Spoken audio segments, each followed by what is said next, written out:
College zirlai somni bodan mak deuh mai chu ziak tu anonymous zahau chu college pakhata tanga zirlai than chua bik somni te chu thukhom deuh farin an kalna tur hmun chungchang vel relin an ngai dan chu an lo soi lai laya chu tiang an hmun tlo chak te tho khoma an rik lai chuan an mani kalpui tu tur an sar zuala po chu aron pen lut ve mek bok ani chuan zirlai te chu kalhun tur vele an mo tur ang thil te aron phil hezung zunga a soizo hnuwa chuan a chuak le deuh mai ani puya po in a bek chu akin no room chu a chua sana an hoi kwal vela a thian te chu a mu mai lo college gate pel fel chawang tia chuan abial nu ni thin siami le tluang ate chuan bike a in phurin an ron tlan pel fuwa a enjoy vong mai athil mu awangin naril ru chu an thar le tak zeta in hum ru ngat in an tlan liam ma chu athlir tlok ringot mayani mase kalle atum chiang tia chuan a bula scooty loading in a thian nu ve deuh feli alo nia kalo thang che ati tata wangin puya po chu alon zom ve mai ngoi renga an tlan lai chuan feli chuan siami hi la du via vem ni ti in puya chu azota puya chu anui toy tak ringot tuna chuan ke ai thra nei to ama tan pot hazok ti in feli point nang point ani ai thai phuwe ti in alo chang ve boka an ngoi zui wang puya te hi chung ko om thei pa ngai taka tanga lo chor chuak ni in chung ko hlim tlang takan nia ani felipo hi chung ko om taka tanga lo sei lian ani ve bok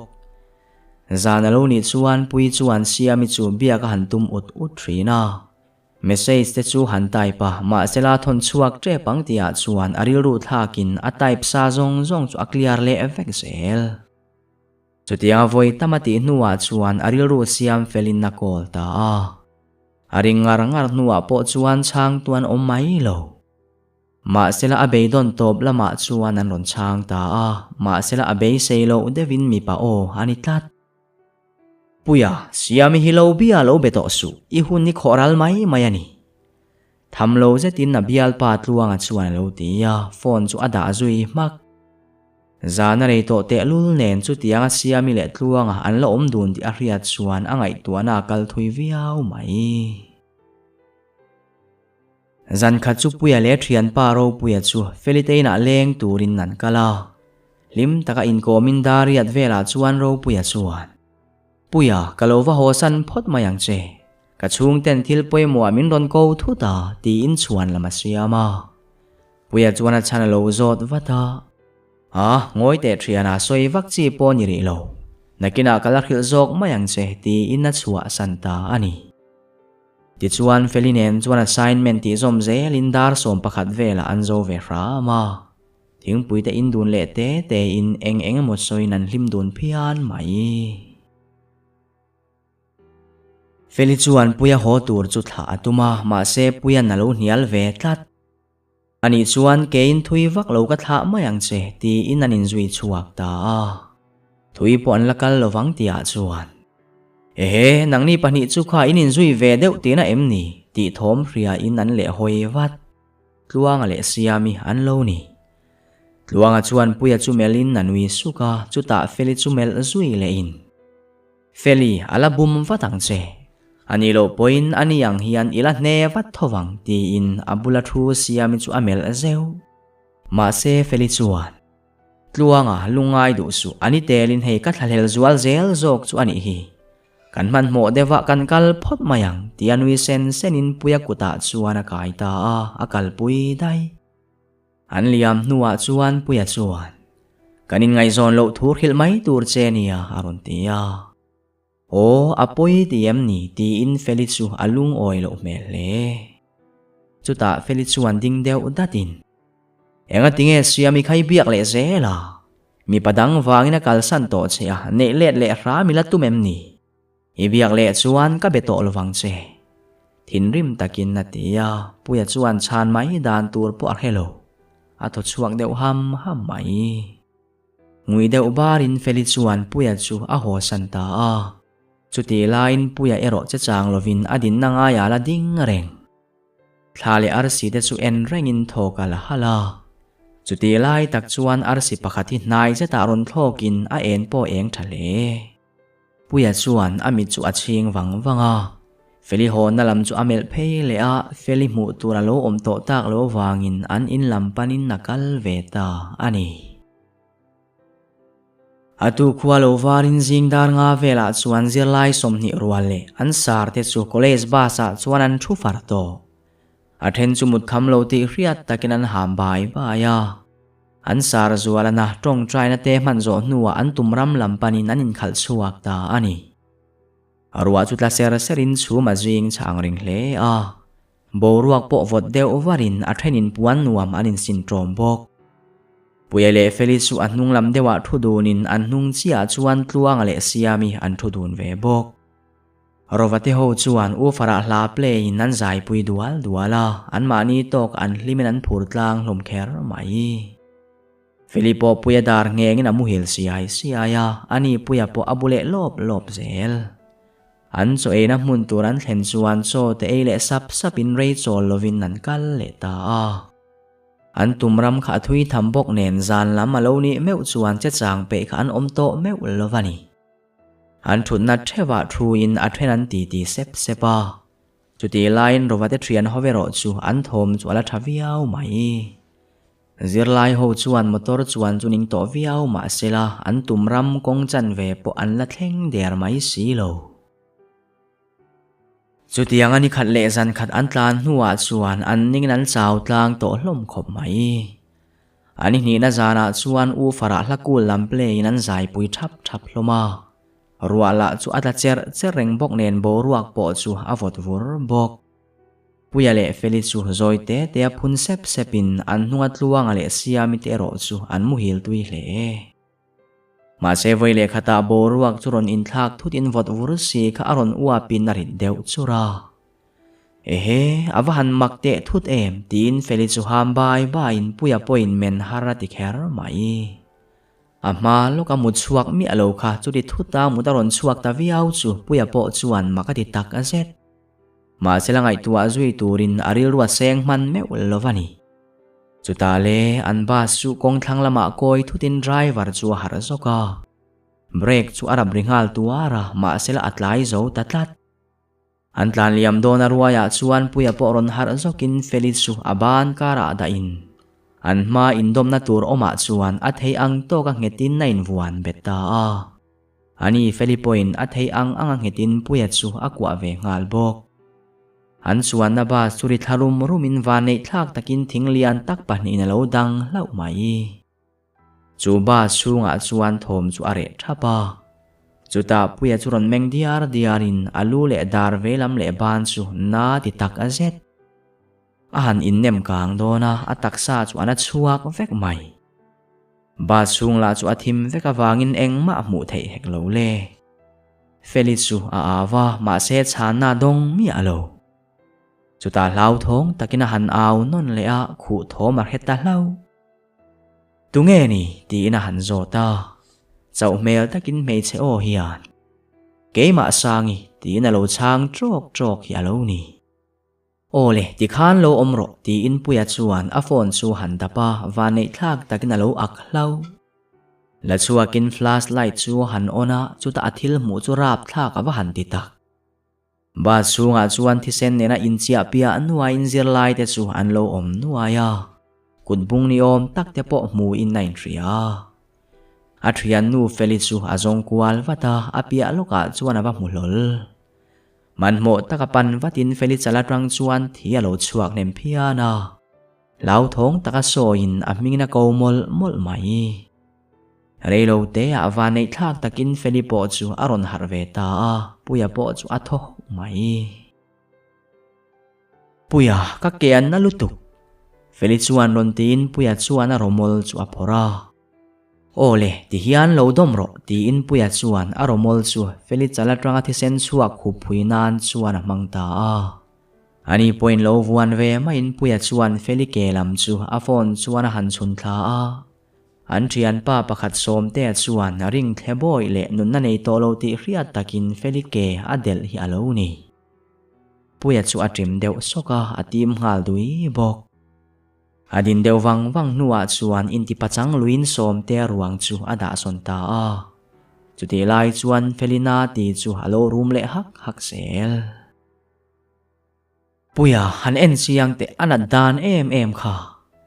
Felina run ti le ta ka chuan puya chuan Felike kor chu han hlim chhota a alo tre that anna lutuk dim deuh te ti in Feli o po chu akhur der to puya chuan Felike kor chu sang deuh taka hlim chhowa han tuma ma sela ani Felila khan alo hatait ve bok nen atrele that sel Feli nakina kan en mai donia arem lo e mai puya chuan atia ti chuan Feli churem taka thuti rin sangi ngai venturin puya chu aphei le sangi chuan hliam lian tham lutuk lo nei lovin aring a her dewa ataksa sil deuh thum bok chutianga sangi nena anin buai pui lai chuan midang ho point thom ron nei nak hlomin an phone light chu an ron met eng ta hloma ron harma sa piang te chuan an thian te chu an aw ngal ruai mai reilo te a ba chung chu lung chetap ri in akhat ngal ti ba chung an en kwal vek nuwa chuan meichia chang nilowin mi pa ho po chuan an thil mu chu an rap tak a zet anuwa chuan adam kho chuak paruk tluanga siami sangi Feli puya le zote te po chuan ro rel dan tur thiam haran ti kher mai chutan zinga upa ber zote chuan keni lo ladaman omem ti chian phot yang u ti in ro chu arel ta an phur farhan lo ti chu an mela hriat theilom hle ma sela phur lo viau ma sela an ti tur khania wangin mi pa te chu an che chuak ta an thian te ruang a then lu pher duai mai han khoi chet vel chu an trim sunga an wak le that thri nakin dewa chuan zo te chuan hei sar hi ala thoni hi ti in zo te om na lam chu an pan khom vat an sar zuala chuan thisen lo hlo nual to in aban ding lam chu atliak ti hriat takin na koya an thiam anga buai pui vatin ro chu an rel le ngal zung an phone light chuan an lum na lai chu an han ena an mu thei chin chu oi takani tin chu mai ba ka an lum thui via vani yang kong pui omang reng an mu thei mi alo an chevel chu an han en kuala an thang lam chu chak lam ai chuan tle min na zol deu pui tu an han au thina ma se motor tlem lai takani ba ka motor tlan tampo ni sela an lo hre phak herangem ti velani eng po ni sela ba satrang hian chuak phot yang u thang lam khu kan pan don nia zol deulaya khuan kanin ngatanga puitu au dan te po kan ngai tua thale zok don nia ti in zo te chuan rowaron re le ta midang ho point ba chung ti sen thang rim kara om reng du hlom hek lo le an lo pom tlang khop anei tur nei ang te chu khomin ba satrang chuan an chuak ta zo te bok chuan kaldan ol sam thei turang ber zong hal zung in reilo te a zol nuam chin chu an thleng ta ani puya chuan Feli chu apua ma sela ani puya po akut velam mang thei bik hek lo le akut pakhat chowa adoma wangin Feli chu in vuan ngetina chele secretary ache zong chuan puya dar na lai chu nok nat bel le thinin puya po chu aru kina then le sak zel ma seng tin mo hazol lai chu an thleng thei ta ru alatlak renga wangin an chol na lai chu hul hek lo le tom hul na tur zong in chu lai ram ngo chin chang eng ma an hria lo na hmuna chuan an wak chuak le ta zo te chuan ma ruai zelin sangi chuan an hnunga azuya siami tluanga puya le Feli te chuan an hnung an dol thung van nei thak takin reilo te puk pakhathi an wa mu fu ta lau maya chu pu kan pandon lai chuan sangi chuan savom te lo om palange emo ram sakol dang te aron te om lo tura ngai photang ti in an pan phei zel puk zau nuam tok tak ni in alo hul thaviau bok pukan lu nuwa chuan puya chuan Feli chu dim te in nang hat riaya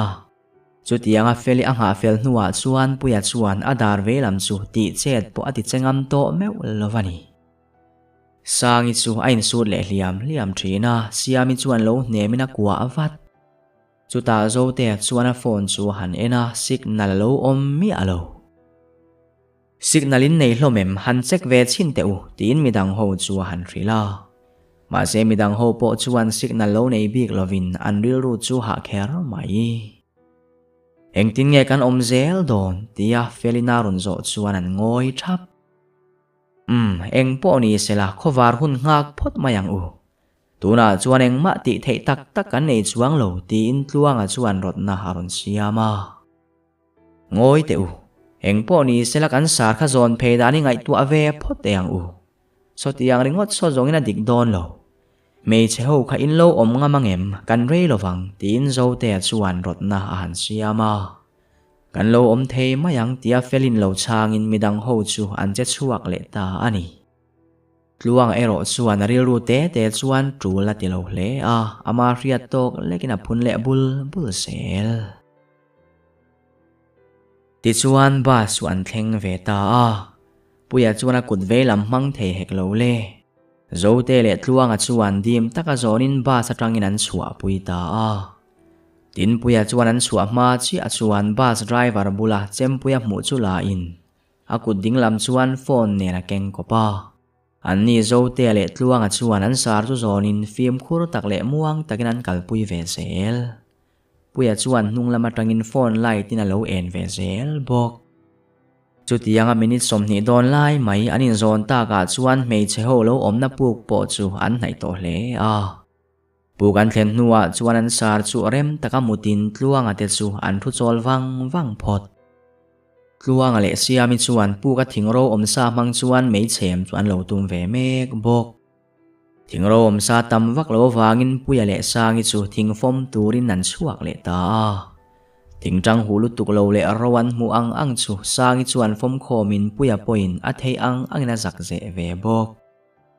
An thei angat taman fom nuwa chuan puk lam bok pan le in puk an thlen chuan tluanga le zo te an lo om le to lova. Puyana an om na zo chuan siami chuan. Mutbu an thei angan vala don ani kha ti na lo chang vat. Ti chuan rei lo te a mei po chu an chem alta a. Puya chuan feli chu a that le that lo han zo ta a chal thi te chu en fel sak bok. Hei, ka chal tak chu thi to lo ve, ma se ka ke hi an nalu tuk ti in analai vel tak chu alo ko mu ve bok. Chu ti lain sang ero melum ain amel ngai chu amel ngurong ngura akha to kina mitui chu arhule zeu zel. Ni e adem om haulo, atrian thabe ruati achan mi avani. Siami ero chuan an sar liam chu athiam anga buai puina buai ve hle a. Feli chuan lo mu in puya chuwa pui turin na tia ma se puya chuan a hre hle. Siami hnai chu adu vak lova ma se nun na le thina thil kha ni bok ne. Hre tak chungin an sar zuala buai pui tur chuan puya chu akal phei ve ta ani. Ma se puya na siami bulat hendona chuan siami chuan an sar kor chu thui vak lo hli me ka. Oi, ka du thei lo. Siami chuan di thop satin puya chuan a chana zot vat. Ente sar na khi tin siami chuan an sar na ka dar thalang lian tham ve tak lo bur chu puya amua. Ani puya po chu a chek tlak mai. Phoi maya hantum chu siami chuan lo dang vatin. Nilo phoi ngot su. I phoi chuan thisen a chuak treu mayanga thisen kha lo nem to sa bok nen a thi pha ang halo ti vat. Ani chuan ti hian kan om ti reng don em ni tia puyana zo chuan. Ka khebik lo ma se phoi lo phot ro siami chuan a lo ti tlat. Puya po chuan nial zui du to lovin na thungoi ta renga. Ani siami po chu puya han vin deuh thata wang khan ain thiam lo ang reng hle. Liami nei ve hrimem tin puya chuan a zo ta. Ka bek le ka ke ding lam hi ni mai tin siami po chuan thata ka lo changin anin bezui lem lo. An sar zuala bula chuan an thungoi dun kar mai. Anu rei lo te a chuan tluanga le zo te po chuan ron phei le ta a. Puan thua pani ve an ron pu phei bok. siami chuan an sarna ka dar thalang bur chu lo ko mu vatin phoi mai chi nge ni anga chu tianga bur ti reng chu thang ti ngai tu in an ri ru buai tlang hle eng po ni sela phoi top mayang u athi sen chuak chu ti top dan kan ngai tu adonia tin zo te chuan rot na asiam ta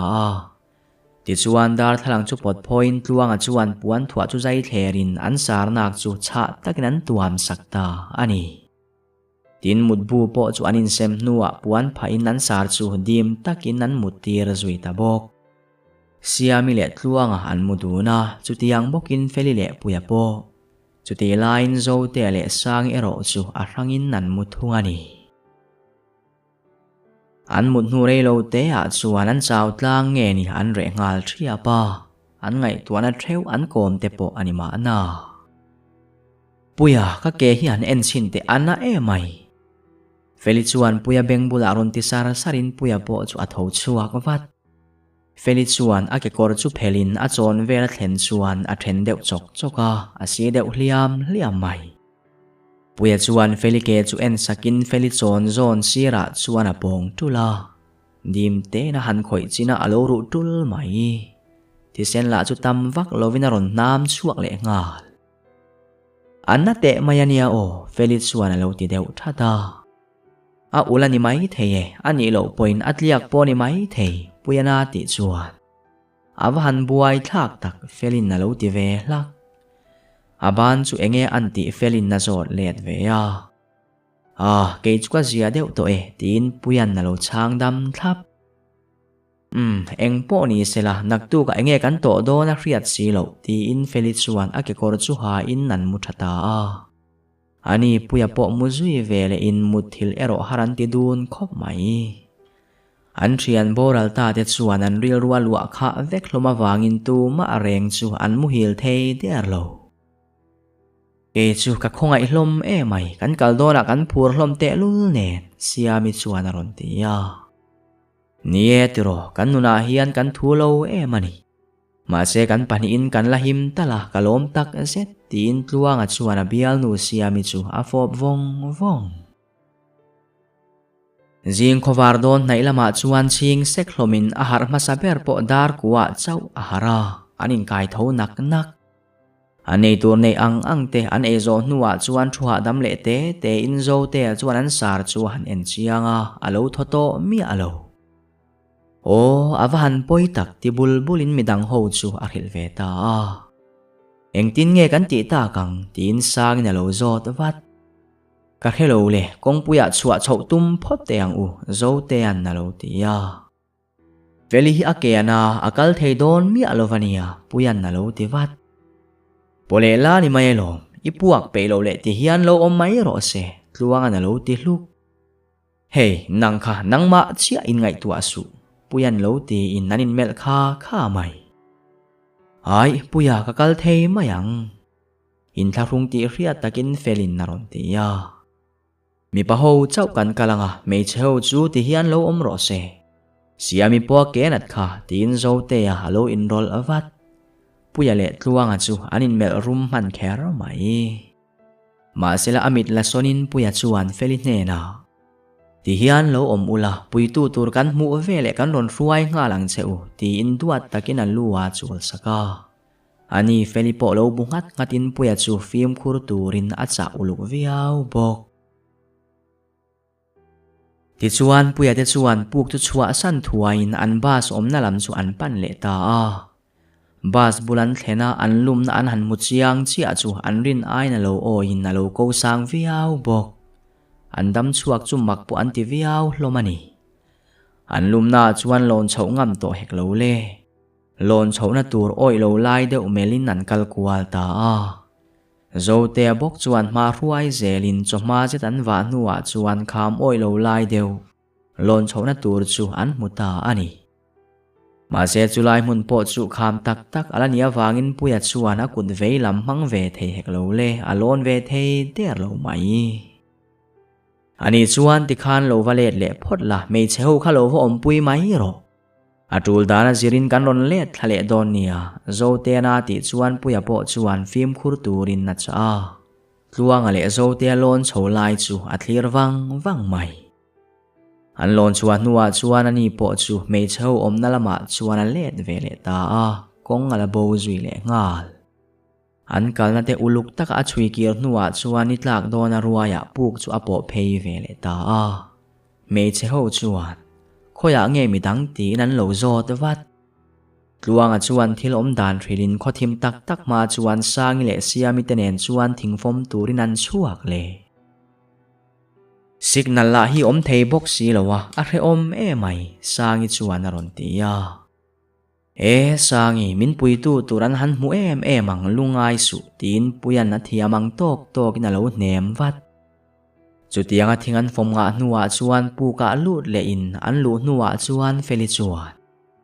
enteu sar so aron room tria mai ala thilovani yang ti in alo hlau thon mel tak a set an thing fom chu da watin siami le puya chuan an sar chu an bel chiang wata ani sangi aro in an sar zuala chu a hnai ngam mi alo puya chuan a kut chu an sar nar bula chuan a da a ma sela alo thomi alo siami chuan an sar kor chu hli min an na kan tuam na chu a phel saka an sar na ka tang chuan engemaw thil hring hi lo nam chuakin siami chuan tenin mak ati kher mai chuta an hmu lai ngei chuan an sar pum chu ron puar kwal tualin puya nen chuan makan ti dun tak a set chuta puya chuan a ron puar na lai chu han meta aru deuh tal bok ti ngai na tak hebi khek lo le amak hle mai ti in an kal san le ta ani anom na lai ngo churam ngo cha thatak khani bok nen ni atlak rualin athim chu ani le ngal dera puya chuan mei chemin ruwa po chu atlale siar to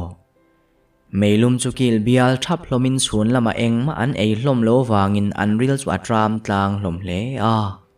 sangi pum chu akha tok na ron rile ruk zel atopa chuan a ril tram thuron soi chuakin an ei tur nei la jing lama khan an lo ei zo vek to si ani chuan ba sa khan ei tur la omem ti ka va en chiang nge tin puya chu a thota kalo kal puyang che tin siami halo tho ve wat ai angai lowang bas kharim chato don sia local velo mai ro tin puyan alo nial ve tlat chutiang ani ta ka chuan siami po chuan tilui du bik lovin film khur turin na cha ta ani puya po chuak nga la a phone battery la chu athi teu to viau mai a phone light po chu on phal to lovin ati eng zeu ringot ba sa va thlen don chuan arin ang ngei narim po chu lo cheto takani kal nai zelin arim la chu ana tel tela ba sung handak lu chia phei chu a wak ngal thot ma se chu ta phone light ona ba sung han en chia chu ameng bial ngal ko mai a thian te ho ruang kha pakhat ma an lo om to mi alo bas omna che vel chu han en kwa le ngal thuaka nu ma pakhat ma mu bok si lo aram sa tenan pu bawani thei mayangem tirilu neu chungin arilu chu abuai tak a zet chutianga bangbo taka din lai chuan athang lama chuan thom ri rek hi ria a phone light chuan a en wat ma se eng ma mulo ei tur ngai tua photila let le watangai ani ti in ba sunga chuan a nar hupin na lut le ta khatianga ruang lo bo tak dia ka kha chuan ei tur neu lo la impact havek chu a munual mai bek te po chekwal zelin ei tur le in tur om ang chu ala zel bok vanei thlak takin chips neu alo om nuala bek pakhata chuan khung khomin puk lampan bokin nakal le ta ani puk awa thlen pheile chuan mei chho chuan meilum lo ai nan lo thungui bar mai puya an mu rual chuan ei tura mu le mu lo chuan lo zot ngal wat ti chuan an ei tur nei ang ti chuan ei ngal soka kan rila tram tlang viau na in rensem devin ei teang tluang ate pani po da vian ngai don mai ba ka helai muna kan omchin tura riat si lo chu wangin kan ren thiam ram angai don ani puya chuan atia me chho po chuan thu oi takin an tram nem tak meu chawan e ani puya chuan an thian te ruang lo bo ngot dan mai chu angai tu aneu newa ma se eng ma soi chuak lem lo zo te le tluanga chu lo let vat sela atiril ruk her mai angai tuana alo kom na sadeu nge ni felina ron soi ta ka chuana phudeu azuk o enge ni ta tiba nokin felichu amel thuaya so sar so aron room le thut zelania voina po khan ron room to ka ti kha alat hilawani rim lau mel takin felichuan ron tia sang le siami chu han ena anni po chu an lau mel tak a set khoi nge ka va en china nge puyana ti lai tak chuan voi le khata an sar chu aron thu chuak lol mai an tre ngal that puya a rang ani yang ama khana tho po engma lo kha siami chuan ron tin puya chu akwa chung mai a oi lo lutuk a puya chuan lo tia anina taka chuan puya po chuan a rang ani ba ka ring lo ma sela me cheu mai kha ania chu wangina hlau thong zonga soi kha adu lovani chuta le an sar chuan ron mel kwal den hlomin me cheu chuan van hlau hlom tak puya ero ain ti pachang lui ram chuta le an sar chu ron tho tualina ron pan nai ta a sangi chu atol nung ruta local nai su tina au that an sar la chu aron kal nai zela me eng nuaya chuan puya chuan ngun le uluk takalo enin an sar mita chuan adum lai om mi alo ni ina hetlat an sar la chuan sangi lam chu pan chat zelin sangi la chu atre chul to chuta an sar zuala chu rang takaron dok zokin sangi chu abana aman sakta sangi chuan avan lau mai tak puya po chuan chu tiang ani ta ka chuan pan ngal vatin an sarina sangi aman na ku chu phel mai han tuma ma sel alo man nget lutuk tlat sar iti hlawani hi thla vatte ti in an sar mel chuan ena chuta zet chuan amit meng chu amu chiang ta an sar chuan mi dum lai reng alo nei lova avar vek chuta an sar chuan puya chu voi le khata ron phi thlut hruain ani laina tluk nalama aban nalam ber kher chu adel azui le tangal sangi la chu aw po aw ngam to lo an sar chuan nai taka bi in na han nim kwal vela ani sangi hlau tuk chuan an sar ti angina om top to mai ani chuta puya ron tho chuak le in chuti lai chuan tluanga le zo te an ron tlan lu ta zote chuan an sar luwa chuan a chempui ken lai na ron sa chor an sar po chuan sangi avon na chu athla me cheu chu an tre ngal thot mai zote chuan beng cheng su kan kal ngal watanga yani nakina thil om zia chu kan thil mayang cheu aron tia tluanga po chu abungat mai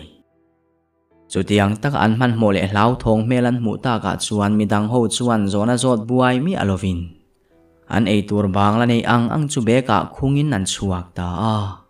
puya chuan felipok chu apole min vuan nget viau ro ti in aban na po chu a hlau thon ema wangin a hechang to meu lovani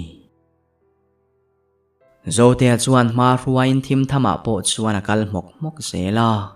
puya po chuan a thei anga chakin feli chu apove zel bok ma sela nuwa chuan a ke chu ram hruya batin feli chu puya chuan a tluk pui ta feli chuan a kena chu so in na tre that mai tin khatianga feli tre that thoma hriat khan zo te chu ding chotin feli te om nalama ron tlan le ta an loin hlatman viau hi alo ni ka thiam lovani duain kalokal chakma ma ani ti zung in feli chu aron buai pui ve ngal vat akena tilutuk chu feli chu atrapa ain sut fai to kalsan mayang luanga na lo ti chuan puya thin chu asale phat mai ma se puya tong ma chuan zo te chuan tu ma kan kalsan lowang kan vain helai mun ni kan chu asan vek turani alo ti hlau chu tianga zo te aron enrol ta ka chuan puya po in sum le ramin enge thilom ziani ta khatiwa ka inron man mo ni enga tinge sar kha inron sa tak mai tin puya chuan zo te chu azota sar kha kan sar kha ni to lo zo te na lo ti chuan ani chuan atha rang tina emni tin felin na lo zot wat ai ni lo ka khebik chi alo zo te na lo ti le Ani chuan film vela kan hmu thin zombies tina emni tin puyan alo zot vat. A ang chukati ma se zombies ang chuni sela min eitumin min bei om takania. Ma se kong puya kha chuan min manan tum ni main ka ria zo te an naron ti le ta ka chuan. Eng tin moi ti an iti emni. Ba sami ho po kha sarang khanan om vekiti na emni tin puyan alo zot vat. Thil om zia chu an hrethiam lo kher mai. Honi e kan thian te ruang ho khan ron nung le effect. Ma se sarang tho khan an ma ni an ni to lo. Chu wangin min man ma nge ya helai muni kan chua sana nga ya ni. Zo te chuan lo tin Felichu apota a an kal le mop mop. Ani film a hian zombies ho chu an lu an hliam hian an thimai zela chu tianga ti ve chu achiang em tin puyan na zot le. Tluangan na lo changa. Ai arova kha aluwa na zetin kasata. Ma se minute sompo tling lova aron tho chuak le mai. Zombies wan ni lo chiang khop. Tin rova luwa tang khan thil ring engemon hi aron chuak nguai le ngal aron ti. Ani mo sarnak liama tang po khan thil ring aron chuak asin siamin alo ti ve vat. Chuta zo te chuan. Parasite chikhat cordyceps anti mai ran nung thunun thri na oma. Chu parasite chu mi ringina mo chuan chu ran nung chu athunun thri. Ma se mi ring han thunun thei tur chu anilo. Tuna kan thil ton me khi zombies lam niloin parasite lamani ka ring zok ma aron ti char char. Ani le engatan nge parasite ho chuan min ti anga min tum chuan si lo chuan tin sang na lo zot vat. Ka khelo le kan taksai in tha phunna na an du po ni mai thei. Ka hello alien lam thil rong kai po ni mai thei bok. Eng po ni se he mun hi lataka kan kal sana nga ya ni tin zo te chuan ma ruai le ta a. In beto lem lovakal ze lin siami po akal bai au reng mai. Chu tianga thui ang reng fean kal le nuwa chuan siami chuan. Chol lok ang ka ke hi anato lutuk aron ti ta a. Tinge mo intuar hi azuaw viaw thin le lataka kan kalangay ti ka heta che u. Tluanga na lo ti vin that. Lal rem tuang kan man mo lo bi kin ring em ni. Liamin e velo wang mai khan idu dua min nu kwal tum su tin siam na lo vin le trep. Zo te alo in rol vele avata. Nie tluanga nang ma chia in ngai tua su kan man mo vek. Ma se kan din munina zir ri si lo ani hi. Buena tipun lun zo ngay trong zel do na ni chuan idu le nang mai ni lo vakal ma sa theyang kan dang lowang che aron ti chang ve fak. Tluanga chungoi ngal de kin lung oi lo ti riat takina tumbura. Ani zo te point Felichu dim te ngatin ama po chu a chaw tak a set. Ke chu kan dam kho chu po ka ring to lo. Lung chia le in nit fight chungin sangi chuan aron ti ya. Sangi beidong reng su. Inti pachang la dam chuak turin kan thei top kan chua do na lom tin zo te an na lo nem vat. Chuti mek line chuti anga puyate an ha dam lai chuan an riat mi alovin. An rian te ruang ron nung le thunun tu te chuan an rian te taksa chunga chuan zungza man zam thui zela. Dam lai ai ma chak to zokin puyate na lam chu an ron hai ve mek zela ni. An ni puyate la an lo chaw tlang to boka an lo mu thlu deu ovek. Ma se enge mohri rap thoma zo te chu har zokin an che vel chu han en kwal thuaka eng ma amulo. Atrian te ho chu kai tho zuin an har kim nuwa chuan kal tumin an in ruwa man le ta a. Luanga chuan mar huain siamin azuya.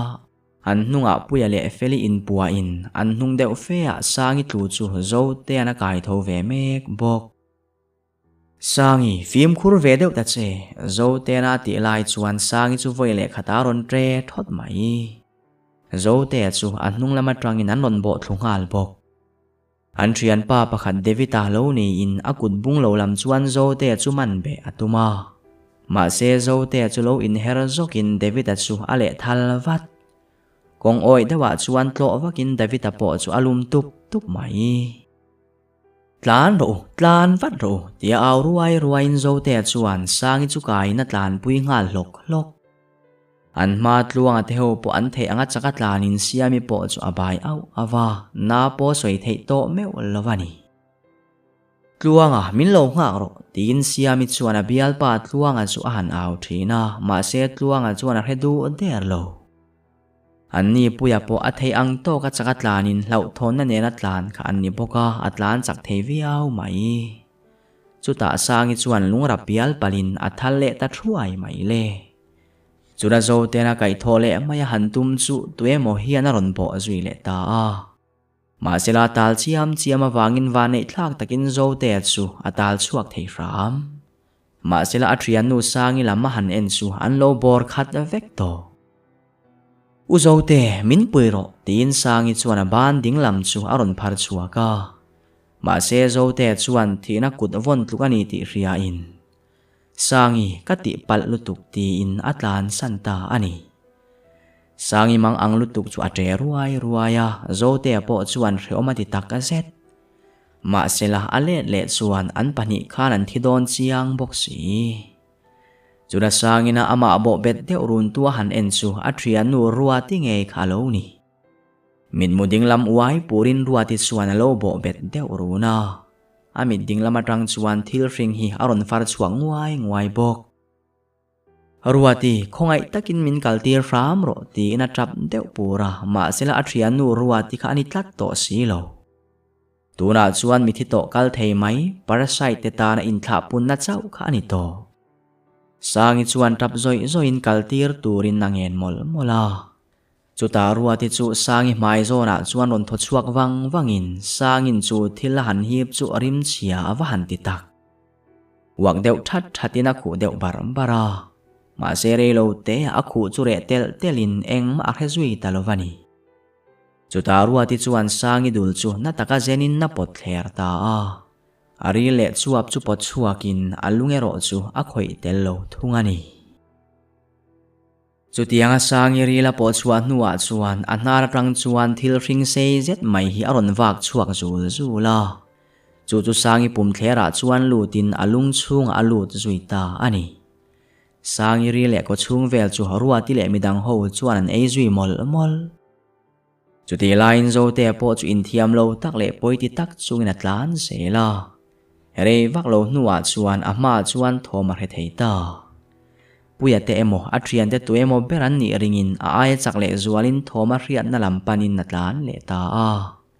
rei vak lo wa chuan va po phein puya te na an lo mu chu sangi aom ve ta mia lo mai thilom dan lo zot vata zo te chuan chan harati kher mai an man ta ni kha ati chuai raya eng po ni se kalzel photang u tin puya chuan ma ruai zui ta bok siami chaw to lutuk chuan abula thing chu domin tho kalawang wanga abial pa tluang ngai sak mi alwa tlan sana wang chuan aril ruan nai na thin rim tak a set chutianga chol ha dam lai chuan an hnung lama thoma hele ta a thian te nge an ni ringin puya feli tin alo aw ngal wat anni puya te point lo chon watin alam panin an ron kal ta anin po nuwa chuan siami chuan sangi alo mu ve lo wangin thil om dan alo zot le re tak chungin nan thrila tluanga omna an zot let ve wat kan zonga khan tu ma ngai tu alo a thleng hla to viawa ei tur zong la kha mana ak vek le ngal siami chuan atia midang ho po chu an thin rim tak a set chuan rei lo te cholin kal chuan siam le ta darkar khat nu velan kal le nuwa chuan khuwa po ron va tranin ni po aron chuak zuita sawa te chu an ron chiar nak naka puya te po thu ha dam wangin an chaw tlang tak a set engtin nge kan om zel don felina ron ti chuan kongpui nai zong in kal photang u kongpui kan thlen huna chuan ti dan dana om mayang tin zo te chuan changa calcium le batin kongpui po tumakal zelin choma thra zet an kal nuwa chuan an rila tram to tak a zet chutianga thui vak lowan kal le nuwa chuan korte po hlolin tuite chu an in ta an thu chol le wang ti hian lo chol ula engemaw ei thei tur vela om mi alem ti kan zonge ti in nakal ta tin puya po chuan kora chuan chak ai khor chun zom ve ta bok akut atina ta wangin chet zung po har sa ti kher mai Feli eroin ake churap ngam heklo le an cholna hmuna chuan alo om top siami chuan puya chu zuin lung om ang chuan phoka chak ai lo om ang te chu an man zel bok chuta siami chuan puya kan dam kho chua iringem ti in naron zo ta ka hebik lo le ma se dam kho chua tumin kan be me kan hi ti in tui chu abi le ngal ngar I Feli kwana ti muang mai che siami chuan naron ti deka siami Feli khu thi turin ka kalsan hau lawang ka riata kha thu ka soito leksu ti in siami chu amita takamel fia taka mai nia I ka soi mai lom ti in puya chu en po en thangam to lo tiro chuk to ang Feli ma chawina ombok sia ti in puya chu akal ngal vut abulan juk thlen chuan zo te po alo le diam to aram balhat le ma zong hi aron mutel lau bok ti chuan in semin tui ti tak chungin an ei ho ta anei zo nuwa chuan thingle hnim rawan mu ang fom khomin reng yalan be nuwa mei chu an chem kai thei ta lau an chak ai man ang chu ro in aram hnuai chak ai ro hi aram huai chona an tia sin Feli chuan atia ani khop mai ma se tun din hmuna chuan ram huai ho chu an thlan om fe zo tin zo te anui suk an chak ai ro chu a min hnuwa chuan ein an kham lo tlang hle han khorbel le chu chak viau ma sela eng tianga hla nge an thian thita te ruang kha an om ti an riat lo wangin kalzai chu an rel le ta ani zote chuan puya chu Feli apuak choka siami ero chu azun khomuana wangin anung bera kalin arilu chu akomel mel mai ma serei vaklwa chuan an hnunga thom hria in an han le hoya an thian te ruang chu an hnung loka an lo om le der to an tlan le ta an hnunga an ma ni ron tu te po chuan chak taka ron zui ve ngalin siami la chu akena nen tlan chak thei heksu an nai to tak a set tre thot thoma chuan puya ale hoya an thian nu siami chu dama ruang thunun tu chuan lo bo bet te run mai chuta puya churang takatlan let vatin damaluwa chuan thei pato pin na patlo atlo na boka dama ngong chu thlep no kina zoi ngal roi ani siami po rang taka thovina ron tlan le chuta zo te chuan nget takin min vuan la min tha mi aswang che ti in Feli chu arhila an ma kham sang vaklo fit som panga vel tur oma chuan alon puita ani an lon chuan nuwa chuan puya te lam churon hoin man moro ti in nan ron aw dun tuara chuta zo te chu han hoi kwal ruaya an bula thingzar sei le fei mel tak chu alawat khama chuan kham thla in kha hei hi lo vuan pat ro ti na aw tuara puya te na khaman thlen ve chuan puya chuan siami chu a thei ang to kalon tura ti in na toma siami po chuan kalon thei mayang in po chho tir ve toro ati ta ka chuan puya po chuan zo te thingzar hol thlak chu apot bet ve vat ti chuan thei pato pa in vuan bet de oranin ra chan om ang chu arap boka zo te tena an po fan nuwa chuan puya chu an pot chuak tamai siami lama chuan phele vatin siami po chu alola in man bet ve tranga chuta thingzar chu thlak thale in har salo takin anin pot chuak man lau an thian te ruang pore lo te aron thleng chop chile ta in thomak sak tak chuain an rimur mai ala himlo mai ikalle photang zo te na ti chuan kal mayan han tuma ma sila an kaltran si atia chuan siami chuan akena turap sualin puya ban na lam chu avadom chot ani puya la loin ding man bi kheksu aya ti thotin na eu ora lungala rap sual zui siami nen chuan kham lama bokleng thla in khuak analin an omna lai chua oi ve boksia ani siami phei chu kham lama tleng liam to ma se puya ku chu nget takina man tlata ani puya po tleng liamin vanei thlak takin thingzung kara tla in a oma chuan atang chat akut na lam chu thingzung hnuai lama omin akut na lo lamero thingzung chung lama chuan a om thunga chuta puya ban siami von na lam chu ri thotin puya chu atre that puya min pot choro siami chuan hlau thong takin a ron tia ma sela puya chuan akut na chu ati chengam tro kani chutiangin siami chu apot chho thei mi alo an hnuai lama ve thung chuan an thian te ruang chuan ron lon chho tumin an be ve me ka in bor khom tupin an ron lon chho ve tan tamai puya man moro enge mo han ti te siami chuan hlau thong takin na ron ti le siami ka che theilo ka kut kha eng tin ma ka ti theilo eng tin emo ron in po chho tum ro ti in anati chu a then tlok chuti lai chuan siami kelama chuan an thian te ruang chuan an ron ban zuai to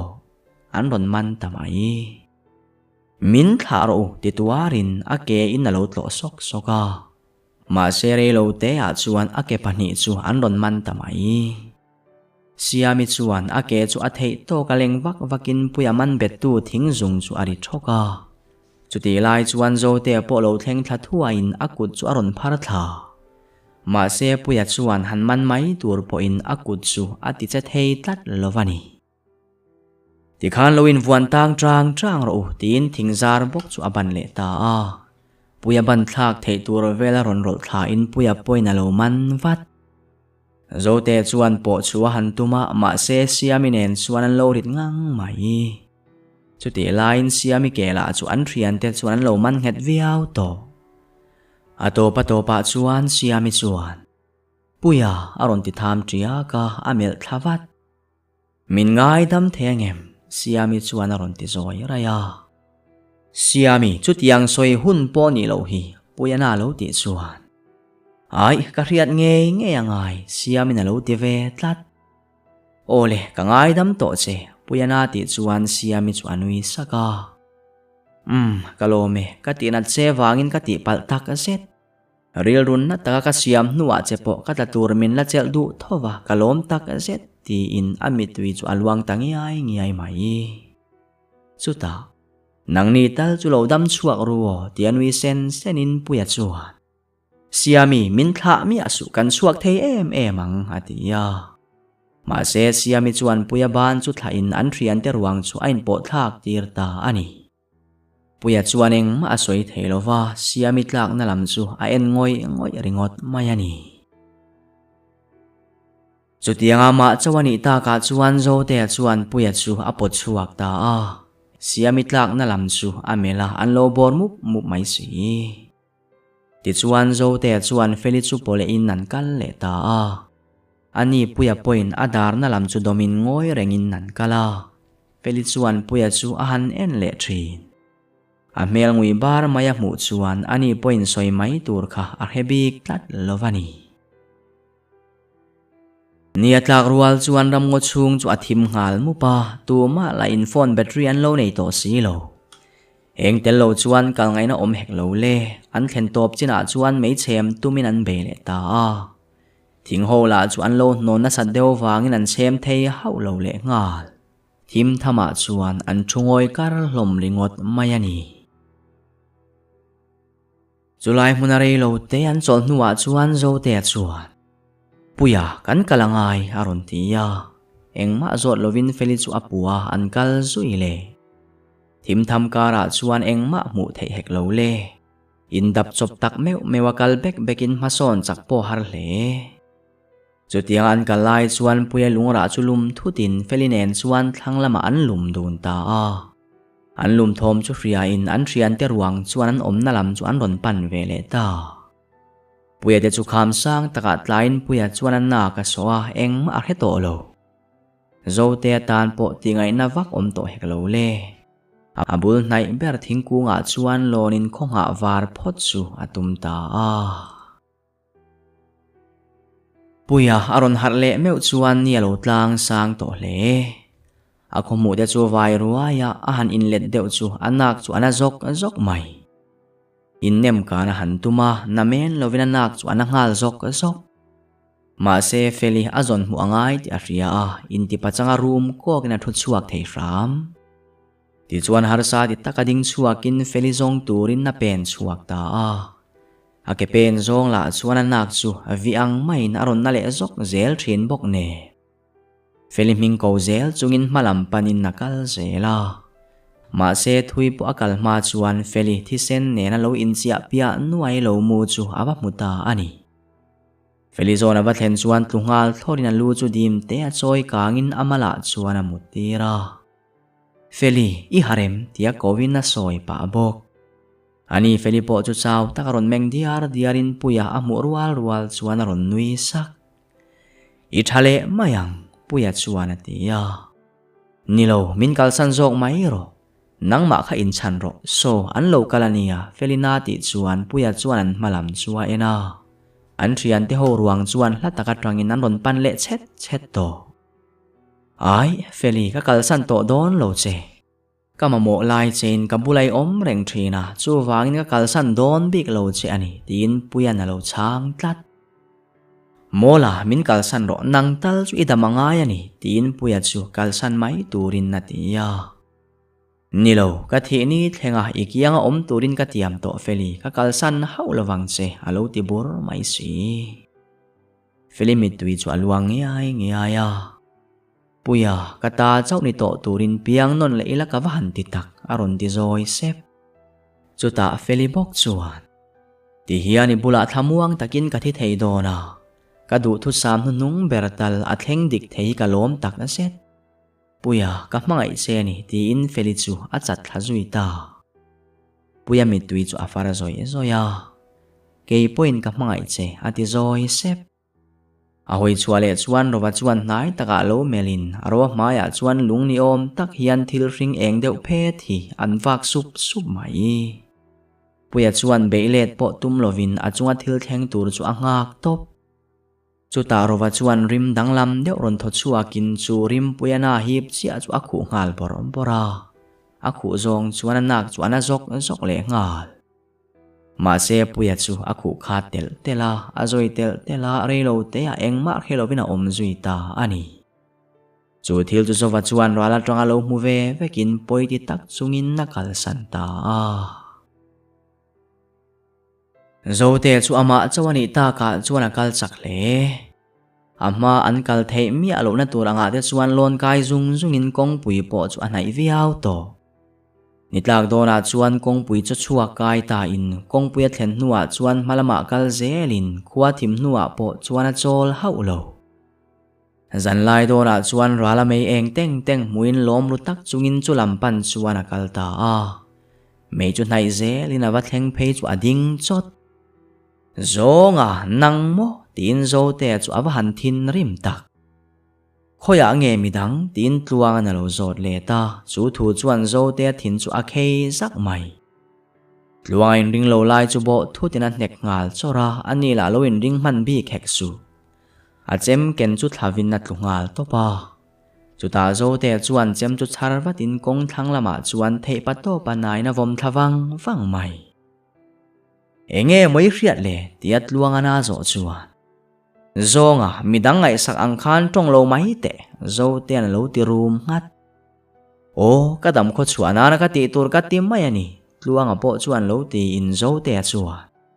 Ka kuta trang hiani dam chuak hau lawang ti na bo azui le. Ti chuan an in sual tran chu ani ter.